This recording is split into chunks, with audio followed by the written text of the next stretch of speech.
Mahirap maging mahirap, mahirap pa rin maging mayaman, pero mas mahirap pag wala ang Diyos sa buhay mo. Kapatid, habang kinukuha mo yung mga pangarap mo, dapat kasama mo ang Panginoon. Yes, nakakapunta ka sa lahat ng paroroonan mo. Yes, nakakain mo lahat ng gusto mo. Nabibili mo lahat ng gusto mo. Aanhin mo kung nakamtan mo lahat ng mga material na bagay dito sa mundo. Pero your soul will be lost at mapupuntang impyerno.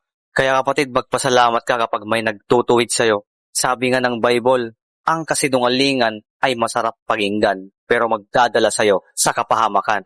Pero ang katotohanan ay masakit pakinggan, pero ito ang magdadala sa'yo sa buhay na walang hanggan. Dapat meron kang disiplina sa sarili. Pagkaroon ka muna ng magandang karakter. Kasi kapag hindi malinis ang puso mo, kapatid, tas binigyan ka ni Lord ng mga inaasam mong mga bagay, hindi mo ito makokontrol kung dati kang mayabang. Kapag nagkaroon ka, mas yayabang ka. Kapag dati kang loko-loko, kapag nagkaroon ka, mas magiging loko-loko ka. Kaya build your character first, kapatid. Kaya ang sinasabi ng Bible, seek ye first the kingdom of God and His righteousness, at lahat ng pangangailangan mo, ibibigay na lang sa iyo ng pagkukusa ng Panginoon. Dapat po lahat ng mga ginagawa natin, inaalay natin sa Panginoon. Do it for God kahit walang nakakakita. Magkaroon ka ng proper wisdom. Ang totoong katalinohan ay kapag sinusunod mo ba ang kalooban ng Ama, may nakatingin man o wala. Live rightly, live godly, at lahat po ng nasa atin ngayon ay pinahiram lang ng Diyos. At kaya niya rin kunin lahat yan kung gugustuhin niya.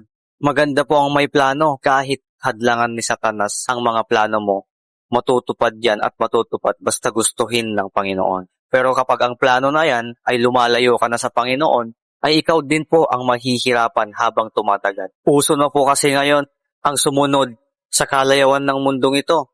We are seeking the validation of worldly people, pero nahihiya tayong sundin ang validations, ang kagustuhan ng Ama para sa atin. Lagi nating hinahabol ang sasabihin ng mga ibang tao, pero ni minsan hindi natin pinansin kung ano naman ang sasabihin ng Diyos sa'yo. Gusto lang natin ay biyaya, ayaw natin ng disiplina, ayaw natin ng sakripisyo. Kaya kapatid, kung may gagawin ka man sa buhay mo, 3 bagay ang tignan mo. Una, gagawin mo ba ito to glorify God? 3, pag ginawa mo ba ito, islalayo ka ba sa Panginoon? At pang-4, sure ka na ba dyan? Ang goal mo ba ay long term o panandalian lang? Kaya tayo nahihirapan kasi pinipilit natin yung mga bagay na hindi naman para sa atin. Check your motives. Dapat malinis po ang puso natin na tinatahak ang mga pangarap natin sa buhay.